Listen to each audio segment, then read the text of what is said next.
This is the Alabama weather update for Wednesday morning, August the 13th. This is James Spann. Some really serious flooding in progress early this morning over parts of Baldwin County. In fact, let's go right to our Spanish Fort Skycam. This is overlooking Interstate 10 back over toward Mobile Bay, the city of Mobile, and some huge amounts in terms of rain for the eastern shore early this morning, causing some major flooding problems. And here's the deal. A little small-scale meso-low has moved in from the Gulf, and that has brought some credible rain rates to parts of Mobile and Baldwin counties this morning. There's the statewide view, and again, we've got scattered storms over the northern counties, but the big rains have been down south. And we're doing this update here a little after 6 o'clock. Thankfully, the rain rates have decreased over the eastern shore over the past hour or so. The really heavy rain came down from roughly 1 until 5 a.m., We've got the heaviest rain falling now right on top of Gulf shores. And again, all of this is moving north, and we have a flash flood warning in effect for the eastern shore of Mobile Bay early this morning. We'll take a look at the rain estimates coming off the Mobile radar, and these numbers are just huge. You can see amounts in the 7 to 11-inch range from Spanish Fort right down US 98, and alternate 98 down to Daphne, Montrose, Fairhope, Point Clear. And it's likely that some pretty significant flooding is underway this morning. So, again, you know what we're going to say here. Turn around, don't drown. If you come across water running across the road, you don't know how deep the water is, and you don't know if the road is still there. So just take your time and be very careful with those flooded roads in parts of Baldwin County, especially the eastern shore area early this morning. We'll take a look at the northern part of the state. We have thunderstorms in scattered spots over the Tennessee Valley, up in parts of northern Madison, northern Jackson counties. Rain falling in parts of Morgan, Lawrence, Winston, and Marion counties. Again, this is at 6:12 early this morning. The central counties of the state, relatively dry, but in this type of air mass with very high moisture content. A shower or storm is possible at basically any hour of the day today.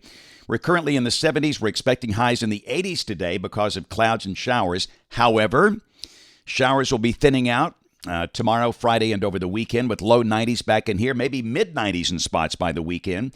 And we're watching the tropics. We do have a tropical storm on the board out in the Atlantic. So this is modeling. And again, you can see that cluster of heavier rain down to the south. Thankfully, for those of you in Mobile and Baldwin counties, that really widespread rain moves out by mid-morning. And then by 3 o'clock this afternoon, only spotty showers for South Alabama, scattered storms for the rest of the state. And like yesterday and this morning, when they do form, they will be very efficient rain producers. So again, this is a look at the situation at 8 o'clock tonight. Showers still possible in a few scattered spots. And then everything begins to thin out by tomorrow morning. This is tomorrow morning at 6 o'clock. The day will be dry. And again, we'll see scattered storms tomorrow afternoon. That's 3 o'clock. They'll be random and scattered. But again, by the time we get to Friday and the weekend, the upper ridge begins to rebuild. Heat levels go up a bit. Shower coverage will be going down. Rain for the next 7 days on an average basis, 1 inch. But we all know in this kind of pattern, many spots could see more than that. Some spots could see less than that. So let's talk about the tropics quickly. This is Tropical Storm Erin spinning away. This is out in the middle of the Atlantic. This is far from land.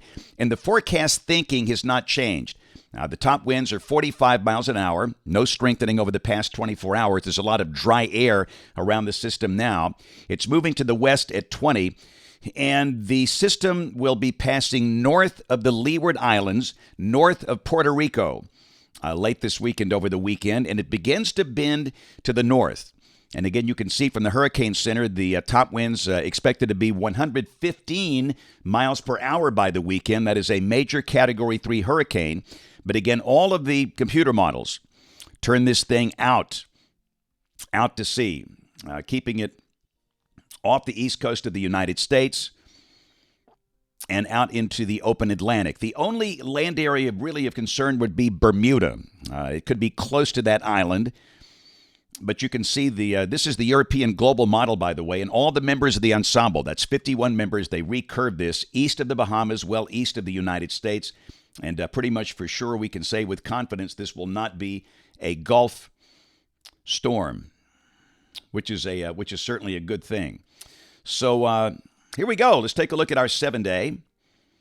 And again, you can see highs in the mid to upper 80s today and tomorrow. This is for the northern half of the state, by the way.